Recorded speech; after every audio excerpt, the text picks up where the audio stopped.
Hello there, it's Caroline here from Cake Halliday. Today I'm going to talk about watermarks and I'm going to show you 2 ways to add a watermark to your images.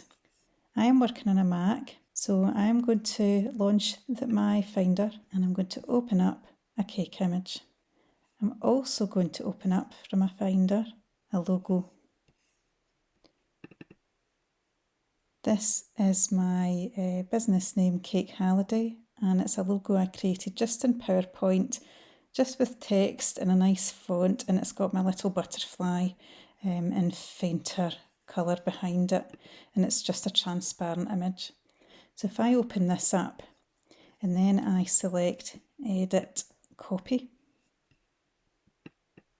I can then click on my cake picture and then select Edit, Paste, and that brings my watermark into the middle of my image here. It's very small, so I'm going to click on it with my trackpad and move it down to where I want it. Click and drag the edges to make it bigger, and click by the middle again and hold down to move it to where I want it to go to. By clicking somewhere else in the image, that sets it in position, and I can play with it and move it around until I like where it's located. If I wanted the logo at a different angle, I would simply, in my Finder editor here in Preview where my logo is, I would click on the little box that allows me to rotate left. Okay, and then we can do same as before, Edit, Copy, click on the picture that you want to put the watermark on, Edit, Paste, and that brings it in at a different angle. You can do the same thing here until your watermark is just exactly where you want it. I'm just going to delete this one and leave the horizontal one there. So that's us. When I kill this image, if I look back, let me minimise these. If I look back in my Finder window again, we'll see the image now has the watermark permanently embedded, and it can't be removed.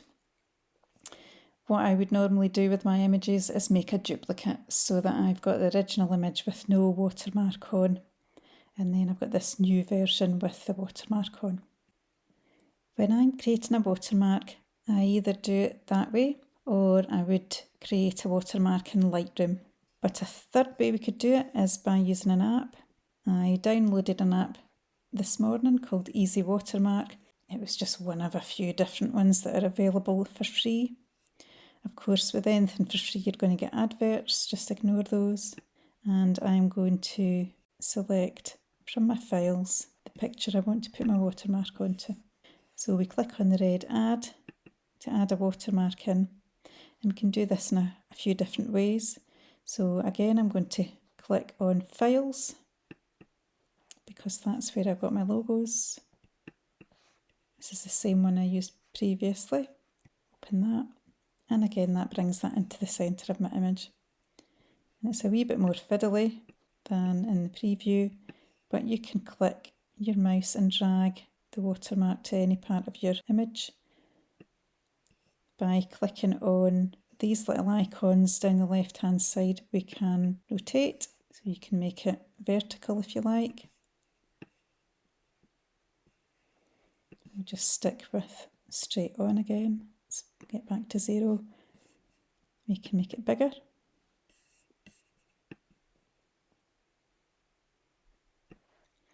By clicking on the little lines here, you can change the position.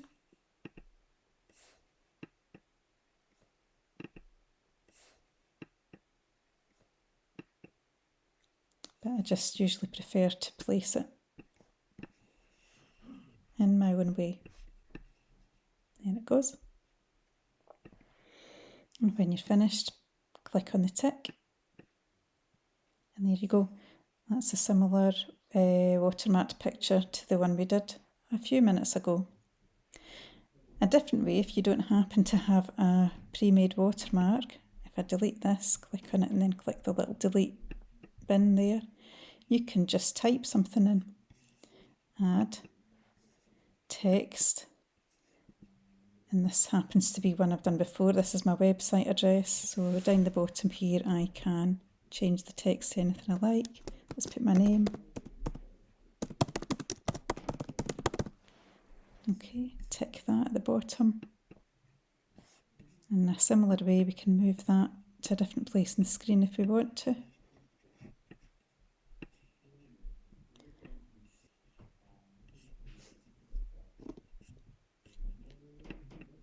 Change the colour.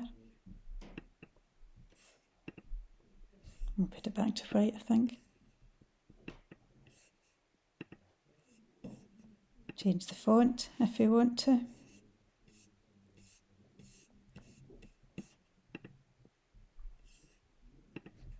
And in a similar way we can do things like change the size again and change the location as we did before, and press the tick when you're finished. Then bottom right here, click on export. At the top, if you go into the little cogwheel for your settings, you can look at your file size, because what will happen when you're exporting an image with a watermark on, you'll lose some quality. If you want to, in this particular package, retain your resolution, you have to pay for the Pro version, which I won't bother doing.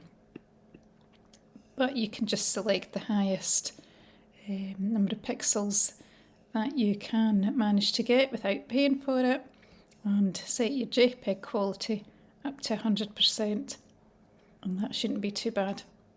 But again, that's a compromise for using a package that's free. And then we can export it into our gallery. There we go, that's it done.